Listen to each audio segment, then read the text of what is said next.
whiskey lovers, and welcome to another one of Mark's Whiskey Ramblings. The first day of snow, so obviously I had to run out to make a rambling. This makes for the perfect scenery, don't you think? Look at this beautiful virgin snow on the table. I have to contain the little kid inside me not to start, but rambling first. And the one I would like to talk to you about today is Caol Ila, my favorite Islay distillery.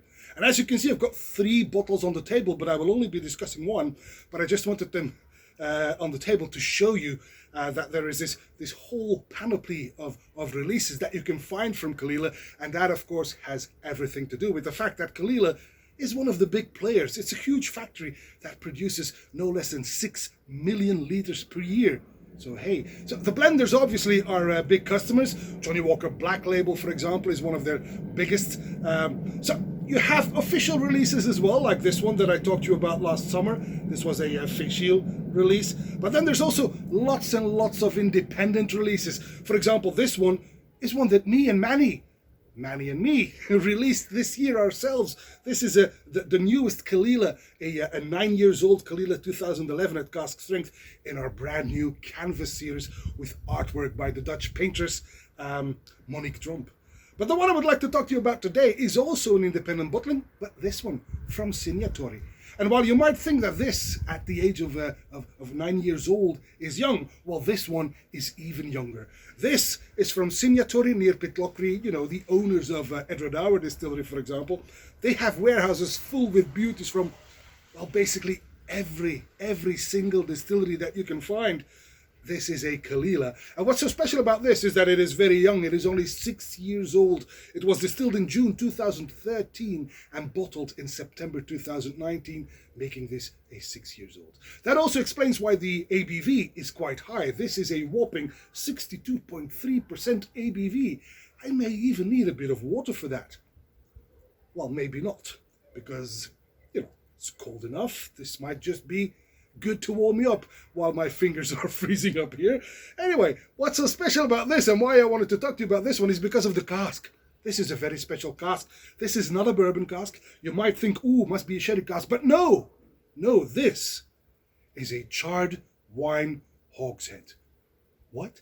Exactly. A rejuvenated wine hogshead, a charred wine hogshead, a single cask, which yielded 177 bottles at 62.3%. And this was bottled for the Nectar. The Nectar is the, Belgium's biggest importer of spirits and whiskey. Oh, will you look at that color? Look at that. And especially now against this white backdrop of snow. This is absolutely stunning. So it does have that reddish brown hue in there. This is a beautiful copper. Will you look at that? A beautiful coppery color. Let me just get rid of a bit of snow. There you go. Oh my, what a mess. Luckily it's just snow. Anyway, before I'm completely frozen, let's give this one a go. So like I said, 62, even my mouth is freezing up. The things I do for these ramblings. Again, Caol Ila 6 years old, charred wine hogshead, 62.3% on the nose. The beautiful thing is that the typical DNA of Caol Ila shines through. I get those typical maritime notes, the iodine, the seaweeds, a bit of oyster sap. But it is upholstered with a beautiful sweet note of red fruit, obviously from the wine cask. I get some red berries, some strawberries in a stew. Oh, this is good. And then there's also this typical ashes. But the funny thing is, it's got an umami trait. It's like mashed potatoes with some roast beef. Funny, but good. And lots of ashes. A bit atypical for Caol Ila, to be sure, but absolutely lovely. On the palate.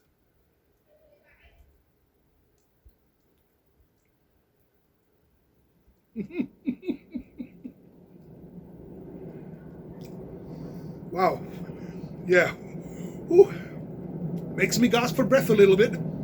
62.3%. It comes in quite sturdy. It's very feisty. It's very... The funny thing is, the maritime notes come first, but they are upholstered immediately with with lots of spices. I get some chili peppers, some cloves, maybe a bit of nutmeg. Oh, very peppery indeed, very, very spicy, but good. It's warming. And then oh, it turns brackish. Mid-palate, it turns very brackish indeed, very salty. And then it softens up. Mid-palate, the red fruit is there. There we go, there we go. Again, ooh, raspberries now. Raspberries and strawberries. This is good. This is very layered. Spicy first, then the maritime notes, evolving into the sweet red fruit notes. Beautiful. Right, on the finish.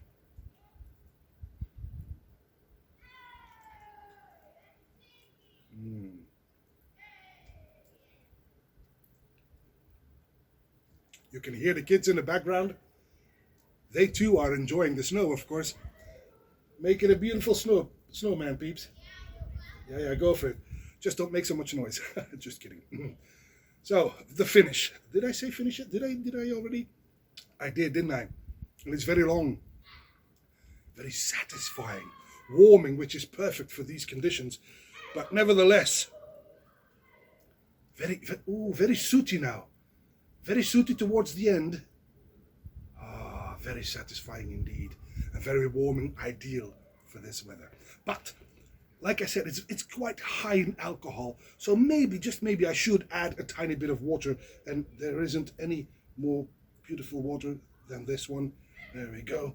We just need to waltz it around in our glass so that the alcohol and the water, look at that, it becomes cloudy now, obviously, because this is frozen, of course. So let's give it a bit of time to get together. There we go. Let the molecules talk to each other and make connections. There, it's bright again. Bright again. Okay. With water, it does not become sweeter, which was basically what I was expecting. But it's not. No, what happens is it becomes even more maritime.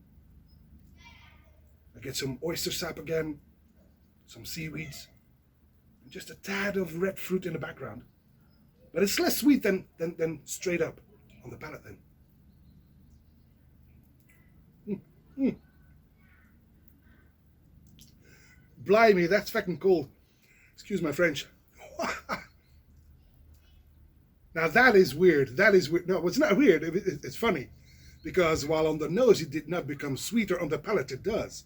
On the palate, the extra water has subdued the maritime somewhat. The iodine is gone.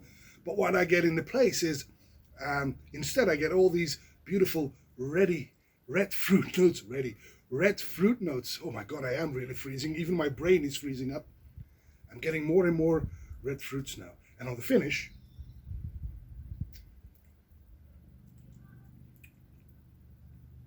well, it's definitely not as feisty anymore, which goes without saying as I added water. It's less spicy now, and it's not even, now it's medium long and not long, but still very, very, very satisfying. And there you have it. I'm going to wrap this up because I'm freezing my toes off. You were thinking something else, weren't you? Ah, dirty mind is a pleasure for life. No, I'm freezing my toes off and my fingers. But this is the ideal dram for winter, obviously, because it warms your insides. It's got all these beautiful maritime notes, very smoky, but with that extra layer of red fruit, thanks to the charred wine hogshead. And I've looked it up on the internet, and you can actually still find it in Belgium. Look it up. You will be able to find it and score it. It'll set you back about €75, which is not very cheap for a 6-year-old Caol Ila, but at this whopping strength and the satisfaction that you have from sipping it, well worth seeking out. And that, my friends, is all for this winter whiskey rambling, and I hope to see you at one of Mark's whiskey ramblings real soon. And until then, may the malt be with you.